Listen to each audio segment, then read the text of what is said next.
You, Mr. Trump. Good morning. Well, what do you make of what's going on out in Ferguson?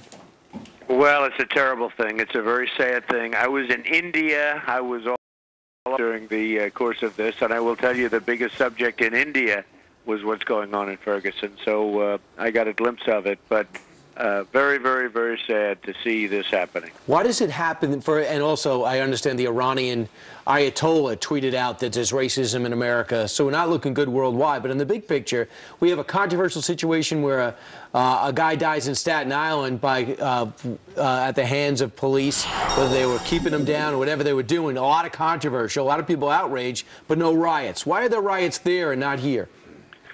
Well, it just seems to have taken, and this is a racial situation, and nobody ever discusses that. Nobody ever talks about it, but largely this is a racial situation, Brian, and it's a very sad situation. I will tell you, outside of this country, they're making a very big deal of it because they're showing that the United States is a mess, and it is, and it's very, very sad to watch. I was in Mumbai. I was all over the place, and everywhere I went, this story was following me, and I was watching it on television, and they are making a very big deal of it outside the United States. It's very, very bad. It's a very bad thing. It's a very sad happening. Good morning, Mr. Trump. You know, when you're looking at these videos, it certainly doesn't look like something you would see coming from, the middle of our nation here. What do you think, though, about Reverend Al Sharpton getting in there? He seems to be, as many say, fanning the flames. Is he making it better? Does he want it to get better? And should he go back there and continue talking? Well, again, as I said last time with you, I know him very well. He's always been, believe it or not, a friend of mine. He was up in my office recently apologizing to me for something, and I understand Al Sharpton is doing his thing. That's what he does. He fans flames. There's no question about it.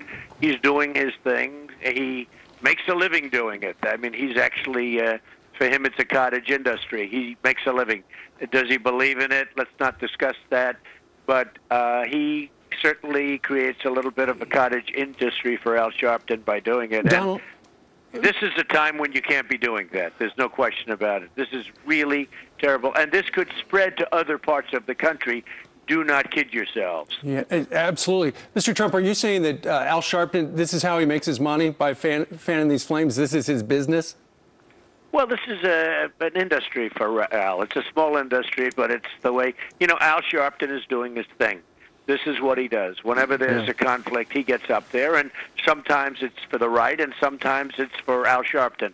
But he gets up, and he stands in a soapbox, and he rants and raves, and he does his thing, and some people like it, and many people don't like it, and many people don't dig it. You have it happening in New York City all the time with Al. Right. Ask the mayor. He's actually seems more powerful than the mayor here. He does have a talk show, so he could focus on that. Meanwhile, Captain Ron Johnson's been called in because he grew up in the neighborhood to calm things down. It did not work last night. There were riots, and they called in the National Guard. But here he is relating to the community with his own situation. When this is over, I'm going to go in my son's room. My black son, who wears his pants sagging, wears his hat cocked to the side, got tattoos on his arms, but that's my baby. It's the wrong message, and the idea that he emphasized that his son is black, just goes to show that he's playing to the audience.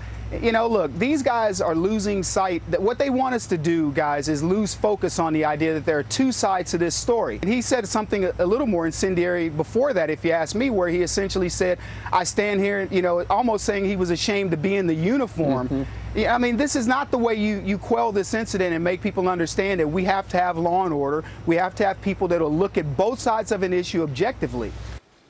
That was Kevin Jackson of the Black Sphere saying what seems to be that the captain has the wrong method here in trying to lead. What are your thoughts, Mr. Trump?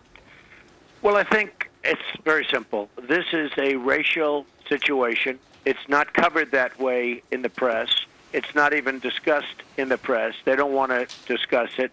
They stay away from it. I don't agree with you. Whether people like it. That's all we're talking about is the race thing. This is not just a shooting. Well, I don't think. I think it's a very strong. And in fact, Chicago is another situation. I mean, it's a very racial situation out there. And if you look at what's going on here and Chicago and other places, and the press really seldom talks about it. And you looked at it over here. As soon as you mentioned his black son, the audience went wild in applause. And that's a very sad situation. It's very sad for the country. And people understand it. In my opinion, the press does not really discuss it. They talk about riots, but they don't say what's at the core of the riot. And frankly, it's a very big problem in this country, and it's a problem that is not discussed, or certainly not discussed in any great detail, and it has to be. Surely. And we talk about Chicago, 29 shot, 5 dead over the weekend. Meanwhile, let's go down to Texas for a minute. Rick Perry indicted by a Democrat DA and a grand jury for high crimes, abusing his office. Does this look? He says this is not how you solve a political dispute, and clearly it was a political dispute. He says it's a witch hunt. What do you say, Donald Trump? Well, I think it's a disgrace, and I know Rick Perry, he's a good person, but I think it's an absolute disgrace. He vetoed something, and he got indicted. I mean, does that mean every time a politician, including the president, would veto something, you get indicted? And I think it's a total disgrace. It's been covered as such by the most liberal of people. Sure. I mean, Alan Dershowitz, who's a terrific guy in a lot of ways, but you would think he'd be on the other side. I mean, he came out with a pretty blazing statement, and people that you would never expect would support Rick Perry, and that this is a disgraceful situation. Right, and what out of control. What the governor did was he said that unless the DA who was arrested and convicted on DUI stepped down from this board she served on, an investigative board, he was going to veto the money to fund the board. That just looks like politics. Well, I mean, how many times has a politician said, I'm not going to fund unless this or that happens, and they say it all Every the time. day. And I heard it just the other day on something totally unrelated. And this is an absolutely disgraceful situation. And unfortunately, it happens in Texas quite a bit. I mean, Kay Bailey was, you know, if you look at that, if you look at Tom DeLay, and ultimately they got out of it, and it was from the same, it emanated from the same area. I think I'm going to stay out of that area, okay? That's a very dangerous area to be in. I may utter the wrong word. I may utter some.